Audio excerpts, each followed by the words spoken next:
YouTuber. If you're looking at this video, it's probably because you're interested in buying a Saturn sl1 sedan and you saw my video and you clicked on it. So I'm going to go through real quick, well, not super quick, but I'm going to go through just the highlights of the car. You know, I've owned this particular car for quite a few months. I use it for delivery. I'm a delivery driver, and so I racked up a lot of miles over a short period of time. Now, quick history: I bought this car on Craigslist, really cheap. It needed a head gasket, and I, being mechanically minded, I just bought the car, changed the head gasket myself.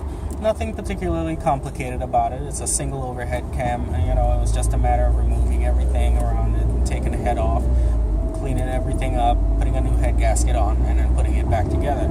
I've put 22,000 miles on the car since, so I'm pretty sure I did it right. I haven't had any problems, not so much as a check engine light.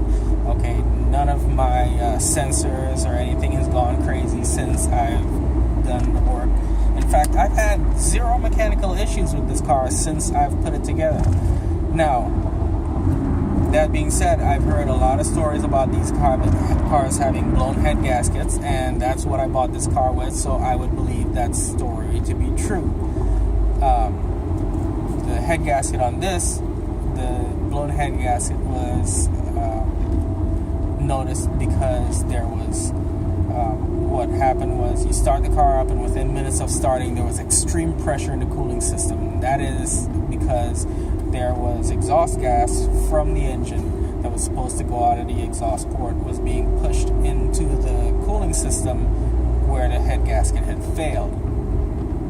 So what happens in that situation is you get extreme pressures in your cooling system. The coolant hoses become rock hard, and there's a lot of pressure, and the hot gases heat up the coolant, and so it's unable to do its job, and the car overheats. It's chronic overheating. There's nothing you can do about it other than to change your head gasket. There's no magic pill, no magic sand dust that you can put in the engine to make that go away or anything like that. You have to pull the head gasket. So be prepared to either pull the head gasket or look up the cost, go to a mechanic, get a quote on the cost of changing the head gasket, if that's the case, before you even buy the car, because it might not be what you want to get into. Now, that being said, the car itself is okay driving. Okay, I've seen a lot of people do reviews and their feedback on compact sedans, and I don't know what it is really they expect, because if you buy a compact sedan, the idea is that you're getting cheap transport to get you from point A to point B in a fairly comfortable manner, and that's what this car does. It gets you from point A to point B in a fairly comfortable manner. You know, it's nothing fantastic. It's not going to handle like a sports car. It's not going to take off like a race car. It's not super fast. This car barely makes 100 horsepower, and it'll get you around traffic and on the highway just fine. If you turn on the AC, merging onto highway traffic is a little bit scary. I'm not even going to lie to you. I mean, it's barely got enough acceleration without the AC on. You turn that AC on and you got a couple of passengers with you, and it's a Hail Mary. Okay? So it's low on power, but what it loses on power, it makes up for in fuel economy. This particular car, with the single overhead cam and the automatic transmission, returns low 30s in town, and I'm talking about traffic, stop and go traffic, in town driving all the way. And if you get on the highway and it's open road at highway speeds, we're talking 70 miles an hour, this car will get over 40 miles to the gallon easily over 40 miles to the gallon. In fact, I've been able to eke out as much as 44 miles. I got 440 miles on 10 gallons of gas, 44 miles to the gallon. Okay, and at highway speeds, it's only doing 2,500 RPM, so the engine isn't super loud and buzzy in your ear, to where it's annoying and driving you nuts. The engine is actually fairly quiet. The car is fairly quiet. There is road noise, but 90% of road noise is the tires. You can't contribute that really to the car. If you don't like the road noise, spend some money and buy some Michelin tires. As far as handling goes, it'll get you around. Drive it sensibly. It's nothing fantastic. It's not gonna wow you or anything like that. it'll get you around, and you take your time, and it'll do what it's supposed to do. Like I said, fuel economy is great. Parts for this car are dirt cheap. Like the passenger side mirror was gone when I got the car. There was no mirror there, and I went on Rock Auto, got a power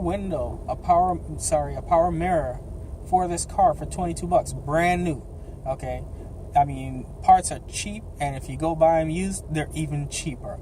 The tires, you can get a pair of tires for this car from Walmart with warranty for about $250. That's brand new tires out the door. That's mount, balance, disposal of the old tires, taxes, everything included out the door, $250. And that's actually a really good price, because I got a Jeep Grand Cherokee, and the tires for that thing are $120 a piece. And that's just the tires. That's not mounting or anything. That's, here's your tire, buy. Is $120 a piece. So, in the grand scheme of things, that's actually pretty cheap. So, they're cheap cars to own, they're cheap cars to maintain. The secret to it is doing the maintenance on it.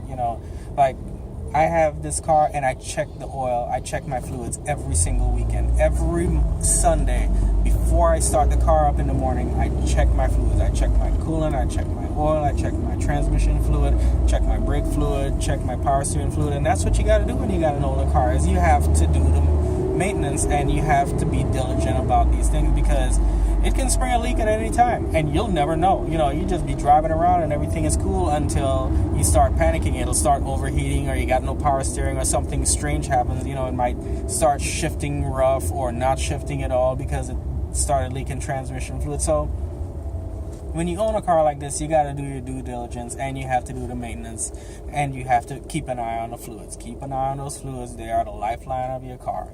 Okay.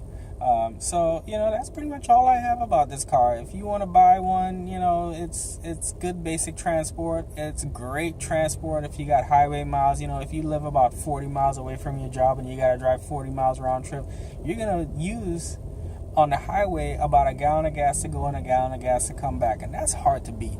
Even in a new car, that's hard to beat. So, it's definitely something to consider. This is definitely a car to consider. If you're trying to get, cheap transport and buy a car out the door, not have to worry about car payments or anything like that, Saturn SL1. It's not my favorite car, and I definitely wouldn't have bought one new, but as a used, cheap form of transportation, it's definitely worth a look. Enjoy your drive.